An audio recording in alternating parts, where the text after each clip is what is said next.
नमस्कार, आप देखकर राजधानी समाचार। बात की जाए मध्य प्रदेश के युवाओं की, जिन युवाओं को मध्य प्रदेश के तत्कालीन मुख्यमंत्री शिवराज सिंह चौहान ने कई योजना के अंतर्गत नौकरियां दी। उसी में से एक मुख्यमंत्री जनसेवा मित्र के माध्यम से एक योजना निकाली, उसके अंतर्गत नौकरियां दी।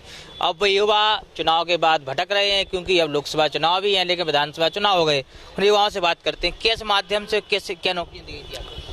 देखिए, हमें जो 2023 में माननीय शिवराज सिंह चौहान जी की सरकार थी, शिवराज सिंह चौहान जी ने हम लोगों को जो है अटल बिहारी वाजपेयी नीति विश्लेषण संस्थान के द्वारा हम लोगों की नियुक्ति की गई थी इंटर्न के लिए। उन्होंने ये कहा था हमारे द्वारा जो है समस्त जो मध्य प्रदेश की जन कल्याणकारी योजनाएं हैं वो समाज के प्रत्येक हितग्राही तक पहुंचाने का काम हम प्रशासन और जनता के बीच में एक सेतु का काम कर रहे थे। हम लोगों का पहले 6 महीने था इंटर्नशिप, जो बढ़ाकर 1 साल कर दिया गया है। अब वर्तमान में 31 तारीख हमारी वो समय अवधि खत्म हो गई है, तो हमको बिना बताए हमारे जो अधिकारी होते हैं जिले के और ऊपर से भी AIGGP के द्वारा हमारी सेवाएं समाप्त कर दी गई हैं। पूरे प्रदेश के 9300 जो हमारे युवा मित्र हैं उनके समय समक्ष जो है पूरा रोजगार का संकट खड़ा हो गया है। हमारी जितनी भी महिलाएं, हमारे युवा वर्ग जो कहीं ना कहीं लगा हुआ था, कोई ऑनलाइन के काम कर रहा था, कोई काम कर रहा था, तो मामा जी ने ये आश्वासन दिया था कि आपको स्थायी रोजगार दिया जाएगा। परंतु आज हमें 2 दिन से भोपाल के अंदर इकट्ठे हुए थे शाहजहानी पार्क में। हमारा अधिकार था, ये मौलिक अधिकार है कि हम कहीं भी जाके हम मौलिक अधिकार के अंतर्गत हमारी एकता बनाए रखते हैं, हमारी अभिव्यक्ति की स्वतंत्रता है। तो पुलिस द्वारा हमको वहां से खदेड़ा गया। हम जो है मामा जी के घर के आगे गए, वहां से भी हमको दूर एक पार्क में खदेड़ दिया गया है। जब मामा जी से मिलना हुआ 3 बजे, तो उन्होंने किसी भी प्रकार का आश्वासन नहीं दिया। उन्होंने ये कहा कि अब मेरी जो है मैं केवल आश्वासन नहीं दे सकता हूँ, ये मेरी ताकत में नहीं है, और मैं अगर इस प्रकार से खड़ा हूँ तो चीज़ें ये होंगी कि मैं ही सत्ता की तरफ जो है अपना आंदोलन का रूप दे रहा हूँ। तो हम लोग जो है जब हमारी किसी ने भी नहीं सुनी, तो हम हमारे विपक्ष के पास आए हैं, और हमें पूर्ण आशा ही नहीं पूरा विश्वास है कि विपक्ष हमारे इस आंदोलन को मजबूती दे। हमारे 9300 ये तो कहने के लिए युवा हैं, लेकिन हमारे 9300 पूरा परिवार है। इन पूरे परिवार की रोजी रोटी चलती थी, उस पर इस तरीके से लात मारना ठीक नहीं है। तो हमारा इन सब जनसेवा मित्रों की तरफ से भी निवेदन है कि विपक्ष हमारा साथ दे और हमारे आंदोलन को मजबूती दे। कुछ और युवा भी साथ में आए हैं, क्या है, अब क्या आशा मिल रही है, क्या बातचीत हुई? कोई आशा नहीं मिल रही, वही तो प्रॉब्लम है। कोई हमको कुछ बता ही नहीं रहा क्या करना है। जी कुछ बेटियां ही पहुंची हैं, आप भी इसमें जुड़ी हैं, क्या कहना चाहती हैं, बोलना चाहेंगे? मैं यही कहना चाहूँगी कि जो सरकार कहती है महिला सशक्तिकरण, नारी शक्ति की बात करती है, तो हमारे लिए क्या कर रही है? हमें बेरोजगार क्यों कर रही है? जब आप 500 युवाओं को हर वर्ष रोजगार देने की बात करते हैं, तो आप बेरोजगार क्यों कर रहे हैं हमें?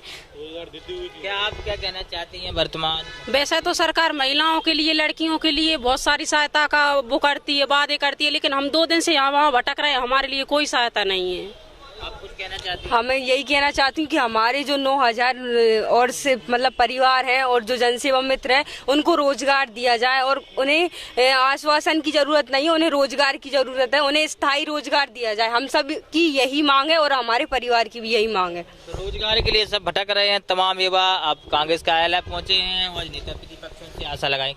मैं आपकी मीडिया के जरिए सरकार से बोलना चाहूँगा कि अगर सरकार वादे पूरे नहीं कर पाती है तो झूठे वादे ना किया करे।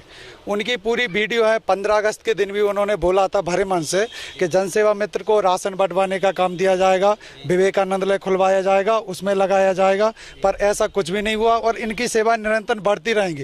ये भी उन्होंने इलेक्शन के पहले जब वो मुख्यमंत्री थे उन्होंने वादे किए थे आपकी ये सब चीज़ें पूरी होंगी, मगर अब वो मुख्यमंत्री नहीं बचे तो मोहन सरकार उनके वादे पूरे नहीं कर पा रही है। तो इसलिए हम लोग इधर आए हैं कि विपक्ष का साथ लेके कि इसका कुछ सहयोग मिले और हमें सफलता मिले। अगर हमको कोई सड़कों पर नहीं सुन रहा तो हम चाहते कि विपक्ष हमारी जो आवाज है वो विधानसभा में उठाए, और विधानसभा जो है इस आवाज में वहाँ हमारी आवाज को बुलंद करे। आप भी ये युवा क्या कहेंगे, अब क्या आशा है? सर, मेरा नाम है संदीप यादव, मैं CM जनसेवा मित्र बिलोंग करता हूँ विदिशा जिले से। तो जो लाडली बहना का फॉर्म हमने ही भरवाए थे, वो टर्निंग पॉइंट साबित सत्ता में हमारी बदौलत है। GRS और सहायक सचिव जिनने सबने बस्ता फेंक दिए थे उस टाइम पे, हम आगे आके हमने काम कराया, फॉर्म भरवाए, KYC करवाई लोग बागों के, और हमको ही मतलब रोजगार नहीं दिया जा रहा है। हमको छोटा रोजगार था वो भी जा रहा है, उसमें भी दुख है। क्या कहेंगे आप? मैं मुख्यमंत्री माननीय मोहन यादव जी से आग्रह करता हूं कि आप इन लोगों के बारे में कुछ सोचें। इन लोगों ने, सब लोगों ने अपने अपने जो लोग पढ़ाते थे उनने अपनी स्कूल से इस्तीफा दे दिया, या जो लोग खुद पढ़ते थे उनने पढ़ाई छोड़ दी, कुछ मतलब अपने अपने काम सबने छोड़ दिए और इसी में लग गए। तो अब हमारा भविष्य अंधकार में ही है। लगभग 1 साल से पढ़े नहीं है बिल्कुल भी। तो अब क्या करेंगे? आप मोहन यादव जी से पूछिए क्या कर सकते हैं। क्या कहना चाहते हैं आप? मेरा कहना ये है कि सरकार ने अभी बोला कि हम 90,000 लोगों को 1 साल में रोजगार देंगे। आप 10,000 लोगों को हटा रहे हो। 10,000 लोग नहीं, 10,000 परिवारों का आप क्या करोगे? तो हमारा कहने का मतलब ये है कि आप स्थायी करिए। अटल बिहारी सुशासन संस्थान आज 31 तारीख को हमारा जो कार्यकाल इंटर्नशिप का वो समाप्त हुआ था, उसके बाद अटल बिहारी सुशासन संस्थान ने कोई भी प्रतिक्रिया क्यों नहीं दी? बाकी हमको तोड़ने का काम किया है। तो सरकार स्पष्टीकरण दे कि हमारा आगे क्या होगा और आगे क्या कार्य योजना होगी, क्योंकि इंटर्नशिप में सर, इंटर्नशिप सीख के आप क्या कहना चाहते हैं? आप भी मुख्यमंत्री सेवा मित्र से आए। यहाँ पर जितने भी जनसेवा मित्र आए हुए हैं सभी शिक्षित हैं और सभी लगभग ग्रेजुएशन और पोस्ट ग्रेजुएशन करके बैठे हुए हैं। और मुझे ये लगता है कि सरकार ने जो वादे किए थे वो सरकार अपने वादे से मुकर रही है। सरकार को 9,300 जनसेवा मित्रों को बेरोजगार नहीं करना चाहिए, रोजगार देना चाहिए, स्थायी रोजगार मिले। कौन से जिले से आना हुआ? सिवनी जिले से। आप कौन से जिले से हैं? क्या नाम है? अशोकनगर जिले से। मेरा नाम धर्मेंद्र बैरागी है, मुख्यमंत्री जनसेवा मित्र हूँ।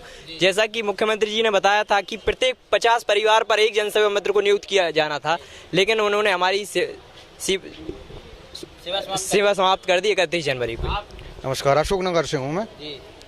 मुख्यमंत्री जी ने बहुत बार मंच से हमको आश्वासन दिया है मुख्यमंत्री जनसेवा मित्र बनने के बाद, और हमने मतलब इतने सारे कार्य किए हैं। गरीब व्यक्तियों का राशन कार्ड बनाना, और जो छोटी छोटी बस्तियों में रहते हैं जिन तक लोग बाग पहुंच नहीं पाते, जिन तक जीआरएस नहीं पहुंच पाते, उन तक पहुंचकर उनको उठाकर उनकी जो समस्याएं हैं, या फिर अपना प्रधानमंत्री आवास ले लो, मुख्यमंत्री आवास ले लो, उन सभी योजनाओं का हमने उनको प्रचार प्रसार के तहत और अपने एसडीएम या अपने जनपद सदस्य जनपद उनसे मिलकर हमने उन चीज़ों को किया। और आज ये स्थिति है कि हमारी कोई सुनवाई नहीं हो रही है। सुनवाई क्या, हम मतलब परमिशन के लिए हैं।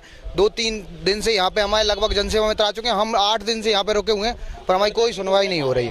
ये मान के चलिएगा कि हमको कहीं पे बैठने के लिए भी वो नहीं रखा जा रहा है।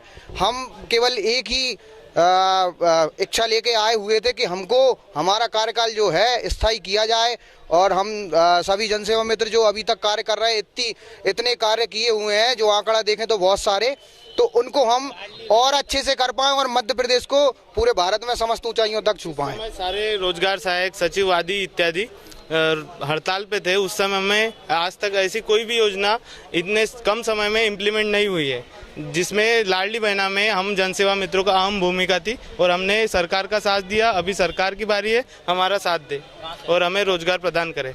हम जिला छिंदवाड़ा से।